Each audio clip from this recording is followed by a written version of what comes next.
välkomna till Fakta. Idag ska vi prata lite om avtalsrörelsen. Och med oss här för att prata om just avtalsrörelse har vi Jonas från förhandlingsenheten. Välkommen Jonas. Tack så mycket. Jag tänker min första fråga till dig blir då, vad är en avtalsrörelse? En avtalsrörelse är ju egentligen den tidpunkt då våra centrala kollektivavtal löper ut och behöver förhandlas om. Och du sa centrala avtal, vad är då ett centralt avtal?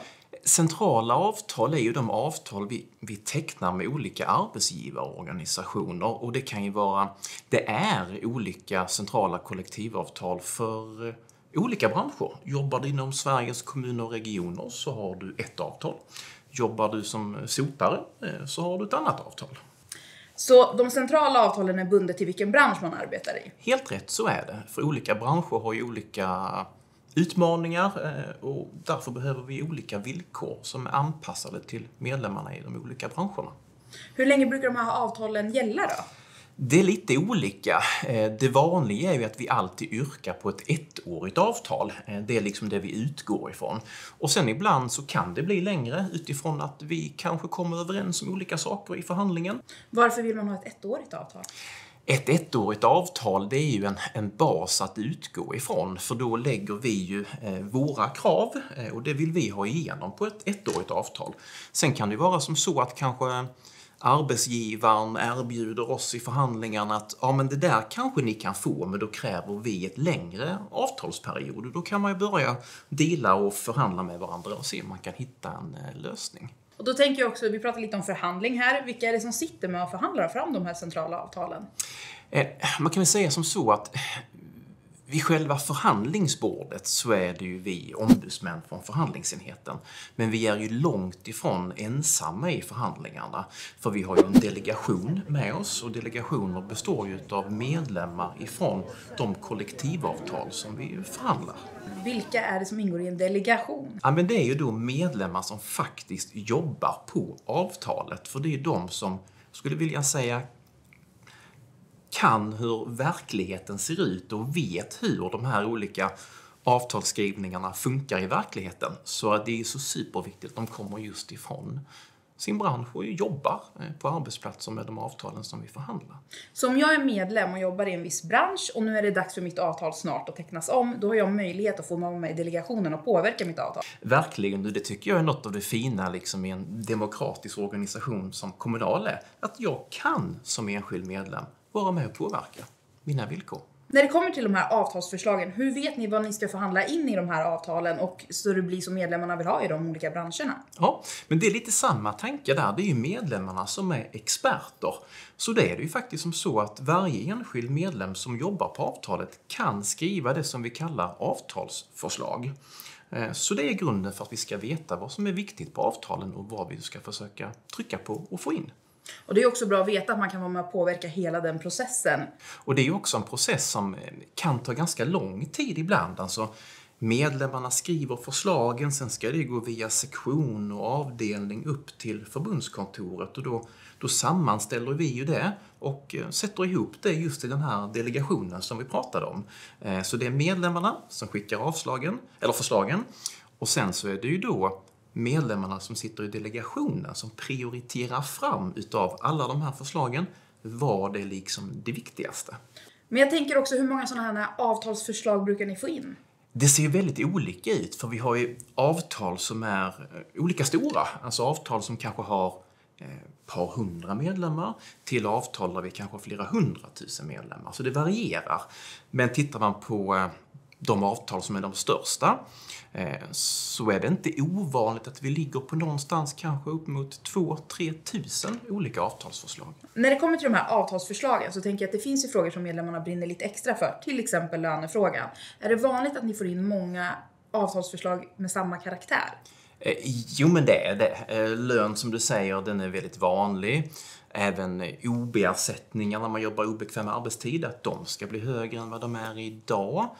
Något som jag tycker har blivit vanligare på senare tid, det handlar lite mer om inflytandefrågor över arbetstid, schemaläggning och sådana grejer. Men ofta är det, man kan liksom paketera ihop dem i olika områden eller kategorier. Det är ganska vanligt. Och nu har ni fått in de här avtalsförslagen och arbetat med dem. Jag tänker så här, hur går själva förhandlingen till? Jo, men då går det till så här att när man har prioriterat avtalsförslagen så går de till vår förbundsstyrelse som beslutar om att det här blir ju då avtalsyrkanden som vi har. Sen träffar vi motparten och växlar avtalsyrkande. Vi berättar vad det är vi vill och då får vi tillbaks ifrån dem ofta en hel palett med vad de vill ha. Och det är väl ingen hemlighet att säga att det är ofta försämringar för våra medlemmar då såklart. Sen drar ju själva förhandlingen igång och det är klart man försöker ju ofta sätta någon form av tidsplan för att vara klara i god tid. Det är ju inte alltid det håller. Utan ofta drar det ut på tiden. Och ofta är det ju när det börjar närma sig de där sista timmarna vi kanske kommer överens. Så att det kan ju ibland bli nattmanglingar som vi lite skämtsamt säger eller så, intensivt. Och då har vi ju också med oss delegationen såklart. Va? För vårt uppdrag är ju lite grann att vara medlemmarnas förlängda arm. Så då går vi till arbetsgivaren och säger att det är det här vi vill ha. Då kanske de säger att ja, men det där kanske, men då vill vi ha detta. Ja. Och då får vi ju springa tillbaka till våran delegation och beskriva att det är det här vi möts av nu vid förhandlingsbordet. Och så får ju de då göra en bedömning. Jo, men det där kan vi prata vidare om, för det där är ju viktigt för medlemmarna. Och så att delegationen är ju jätteviktig. Så vi är mycket springande där fram och tillbaka så att de känner att de är delaktiga. För det är de som liksom på något sätt är navet i förhandlingarna. Och jag tänker också att här blir det så tydligt också att man är med från att skriva avtalsförslag till att kanske till och med få möjligheten att sitta i en avtalsdelegation. Till att få vara med och se verkligen hur det går till när man förhandlar på riktigt, eller vad man ska säga. I skarpt läge i alla fall. De flesta av oss har ju ett kollektivavtal idag. När ni sen börjar förhandla, är det grund för vart ni startar i förhandlingen, det avtalet vi har idag? Nej, det skulle jag säga att det är det inte. Och det är en jätteviktig grej att tänka på för att som sagt, när vi går in i avtalsförhandlingarna så vill vi något och arbetsgivaren vill något. Men innan vi ens kan gå in i de diskussionerna så handlar det om att säkerställa det som vi redan har i avtalet. Så jag brukar säga att man kan se det som en tom bok egentligen. Och det är där vi måste börja strida för att inte tappa det vi hade innan. Så det blir liksom att kämpa även för de rättigheterna vi har idag? Definitivt. De kan vi verkligen inte ta för givet. Och jag tänker också, vad händer när ni inte kommer överens? För precis som vi var inne på, vi har en önskelista om man kan kalla det där. Arbetsgivaren har sin önskelista. Om vi inte kommer överens, vad händer då? Ja, det där är ju en situation som vi aldrig vill hamna i. För vi vill ju såklart komma överens så att vi ska få till de förbättringar som vi vill ha i våra centrala kollektivavtal.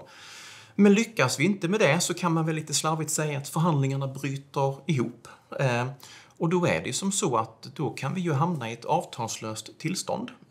Och har vi inget avtal på plats, då har vi ju möjligheten att ta till konfliktåtgärder. För vi lever inte längre under fredsplikt.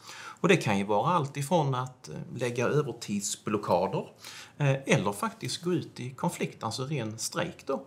Så när vi har ett avtal, då har vi inte rätt att gå ut i strejk? Nej, det har vi inte. Då binds vi av fredsplikten, heter det. Utan det är när vi är avtalslöst tillstånd som vi kan gå ut i konflikt.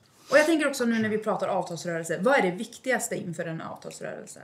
Jag skulle säga att vi är många i Kommunal.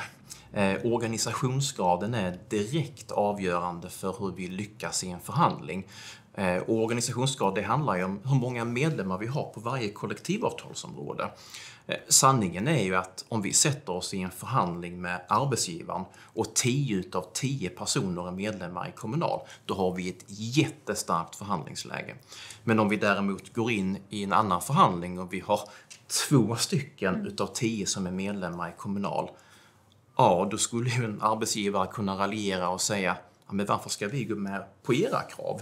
Ni har ju ingen legitimitet, det är ju bara 20% som är med i er förening. Så det där liksom det allra viktigaste skulle jag vilja säga. Så våran tyngd lite i förhandlingarna är medlemmarna som vi har i ryggen? Definitivt. Du går in på mina sidor eller kollar i appen nära dig. Se bara till att du är registrerad hos rätt arbetsgivare så du får upp rätt avtal. Då kan du som medlem ha koll och även följa med under en avtalsrörelse. Och vi kan skicka ut information via sms och mail. Tack Jonas för att du ville komma och prata lite avtalsrörelse med oss. Tack själv. Och glöm inte även att titta på våra animerade filmer gällande avtalsrörelsen. Vi länkar dem här nedan.